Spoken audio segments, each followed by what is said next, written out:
তাড়াতাড়ি কাম কর, কেউ দিন ফাঁকি মারিস না। আমি একটু বাড়তে না আসি। A few moments later. শালা কামলা তো লাগালাম, হাতে তো টাকা পয়সা নাই, টাকা দিয়ে কিভাবে দেবো নে। শ্বশুর আব্বা, আসসালামু আলাইকুম। ওয়ালাইকুম আসসালাম। এ আপদ আবার কি মনে করে? শ্বশুর আব্বা, আপনার জন্য একটা অফার নিয়ে আইছি বাবু। কি অফার কও দেখি? আব্বা, আজকে যদি আপনি আমাকে 500 টাকা দেন, আমি আপনাকে 1000 টাকা দেবো। শালা আপদ এবার দেখি ভালো একটা অফার দিছে জীবনে প্রথম। আচ্ছা বাবা, আমি রাজি। তাহলে আব্বা আগে 500 টাকা দেন।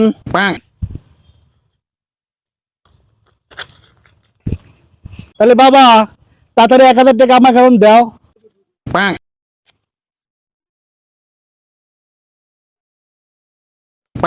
শালা আপদ এই জীবনে প্রথম একটা ভালো কাম করলো। আব্বা তাহলে আমি আসি, tata, bye bye. Hello hello, Rocky চাচা, তুমি যে 1000 টাকা পাইতে, আচ্ছা, ওই 1000 টাকা আমি তোমার জামাইয়ের কাছে দিয়ে দিছি, তুমি নিয়ে লিও। শালা আমার গুগল মেরে দিয়েছে সাইরা, আমার 500 টাকা লিয়া, আমার 500 টাকা লিয়া।